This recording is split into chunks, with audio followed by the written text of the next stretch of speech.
Assalomu alaykum. Hozir bu Eisenhauerdagi musobaqa juda ham nufuzli musobaqa. 3 kun davom etgan o'yinlardan keyin men 3-o'rinni qo'lga kiritdim. Taassurotlar juda ham yaxshi. Musobaqa juda ham qiziqarli bo'ldi, juda ham shiddatkor.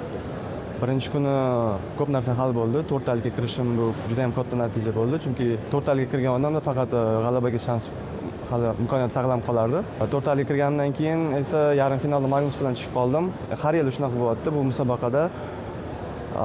Albatta nima deydi, juda ham katta tajribasi bor.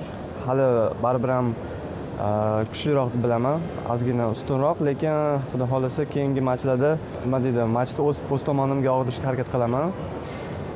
Hozir ham Dohada ham 25-yil oxirida bu yerda ham meni to'xtatib qoldi, lekin xudo xolasa olimpiadalarda yoki kelayotgan Grenki musobaqalarida yana hali uchrashamiz va u yerda o'z so'zimni aytaman.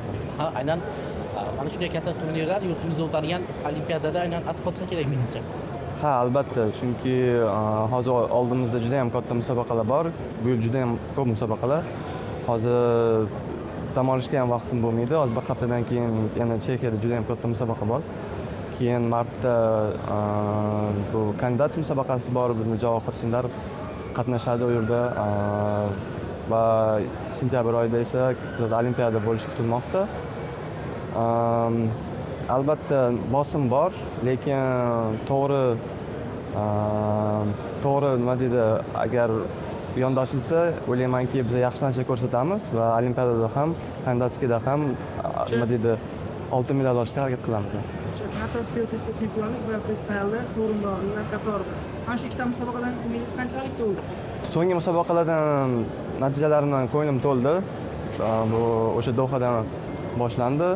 Undan oldinroq boshlandi. London Classic'dan keyin Dohada 2-o'rin, Vaykanzada Tata stil musobaqasi 1-o'rin, freestyle 3-o'rin. To'liq aytadigan bo'lsam, ko'nglim to'ldi, lekin nima deydi, bu yilga qo'yilgan maqsadlar juda ham yirik va hali oldinda juda ham ko'plab musobaqalar bor.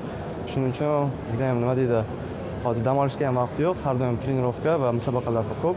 O'ta tig'iz rejimda o'ynashga va trenirovka qilishga majbur bo'lyapmiz oxirgi paytlar, lekin shunga yarasha natijalar ham bor.